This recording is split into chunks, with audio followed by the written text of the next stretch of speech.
Assalamu alaikum dear students, myself Naveed Ahmed. I'm here to teach you biology for grade 12 and we were discussing chapter 21, the cell cycle. Today's our topic of discussion is meiosis 2.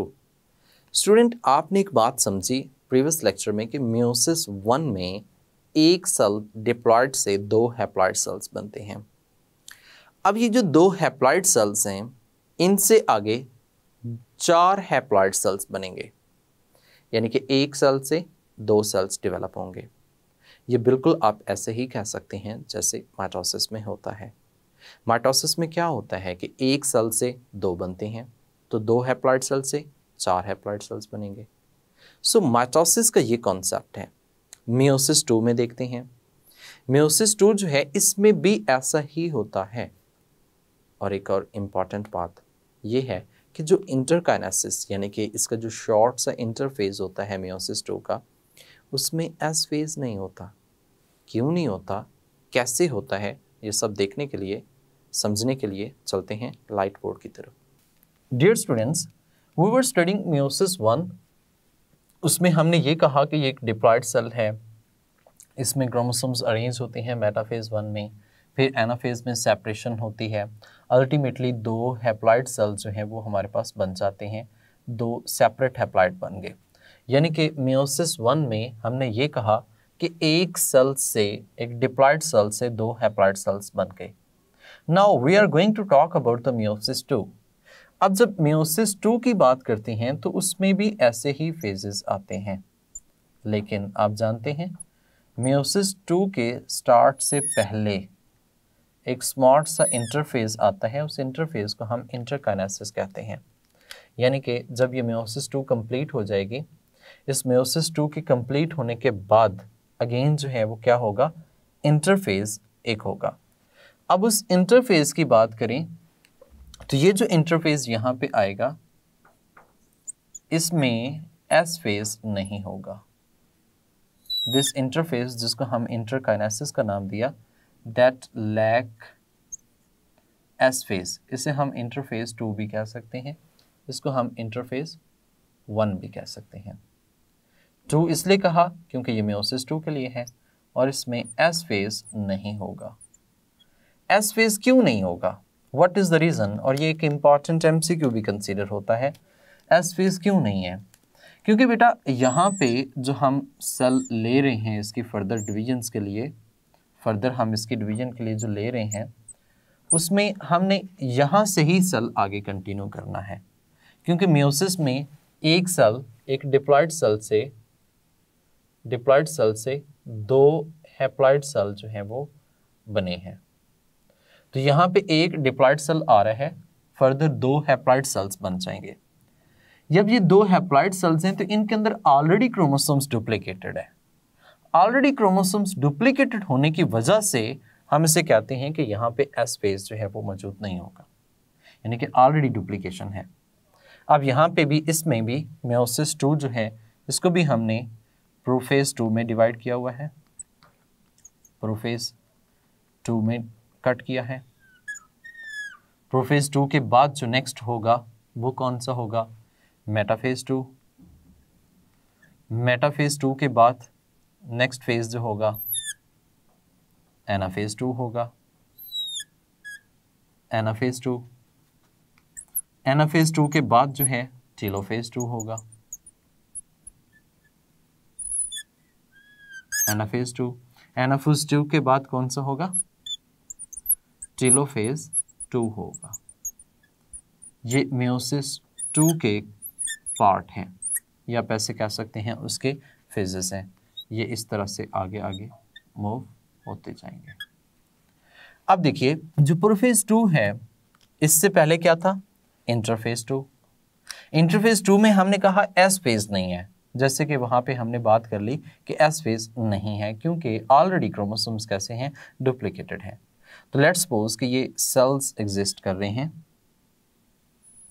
ये different cells हैं। Metaphase में थोड़े से elongated cell हो जाता है, anaphase में इसी तरह से एलोंगेटेड फॉर्म में होता है। अल्टीमेटली टेलोफेज जो है इसमें एक सेल से कितने बन जाएंगे, दो सेल जो हैं वो बनने के तरफ जाएंगे, जिसे हम सिंपल ऐसे भी कह सकते हैं कि इसमें क्रोमोसोम्स की फॉर्मेशन होगी और दरमियान में कॉन्ट्रैक्टाइल रिंग जो है वो बन रहा होता है। इसमें प्रॉपरली न्यूक्लियस भी जो है वो क्या हो जाते हैं, अपीयर हो जाते हैं।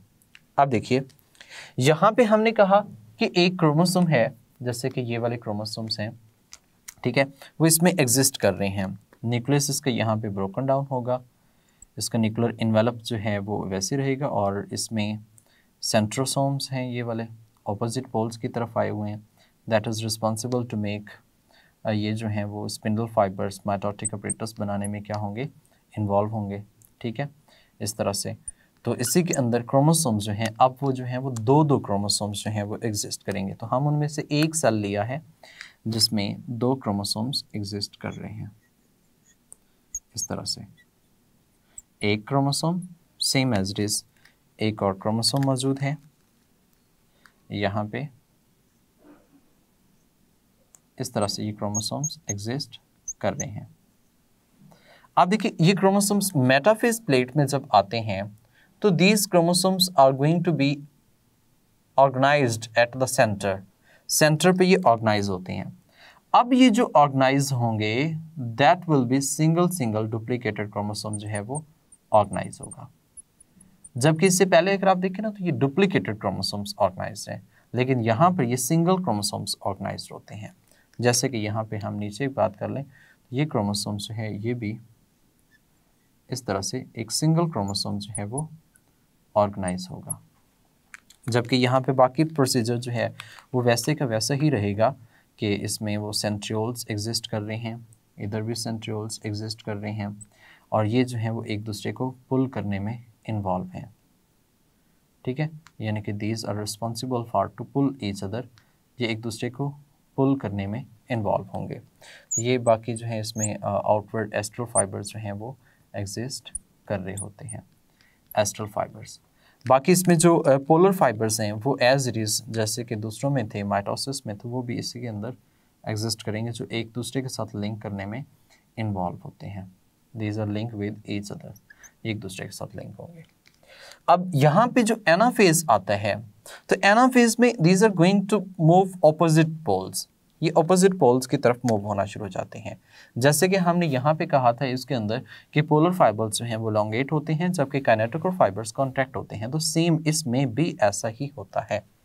जब ये काइनेटोकोर फाइबर्स कॉन्ट्रैक्ट होंगे तो these will move to opposite poles, तो ये ऑपोजिट पोल्स की तरफ मूव करना शुरू कर देंगे, like this one. Chromosomal part जो है वो क्या हो जाएगा, ब्रोकन डाउन हो जाएगा।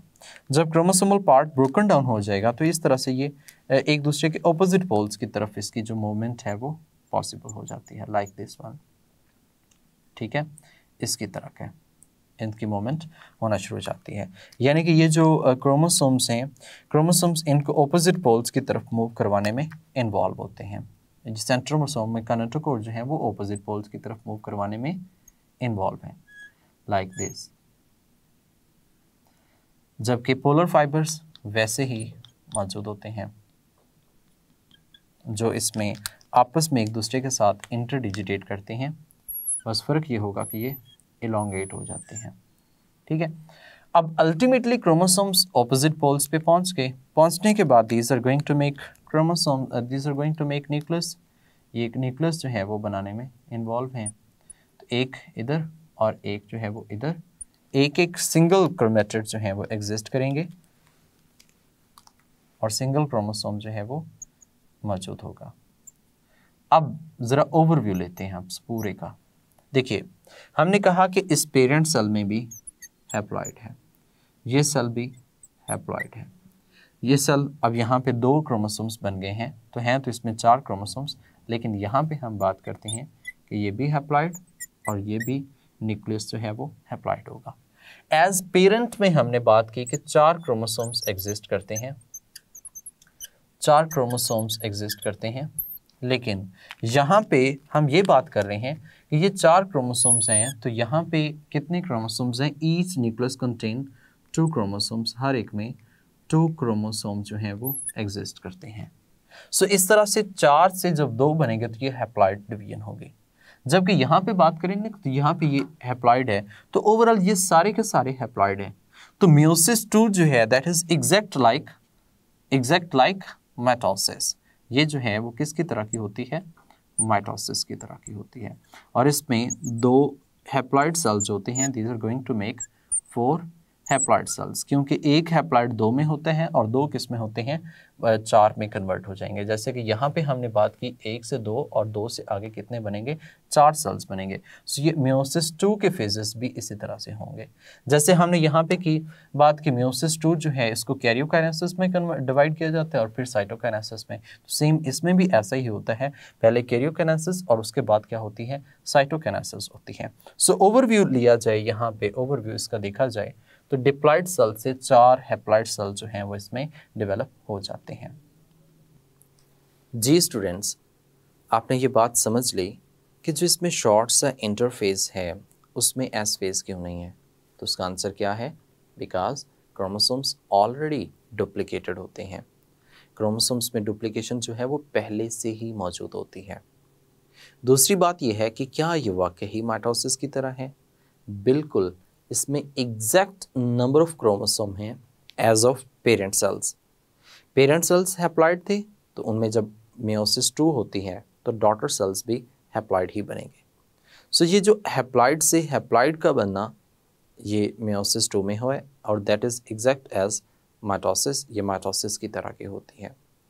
एक बात याद रखिएगा, इसमें जो एनाफेज हो रहा होता है that is also most critical point, क्योंकि एनाफेज की वजह से ही क्रोमोसोम्स इक्वल डिस्ट्रीब्यूशन होती है। अगर इसमें प्रॉब्लम आ जाए तो इसकी वजह से म्यूटिक एरर्स आ सकते हैं। म्यूटिक एरर्स कैसे आते हैं, किस तरह से हैं, इन तमाम को समझने के लिए और इम्पॉर्टेंस ऑफ मियोसिस को अंडरस्टैंड करने के लिए हम नेक्स्ट लेक्चर में चलेंगे। तब तक के लिए टेक केयर ऑफ़ योरसेल्फ। अल्लाह हाफिज़।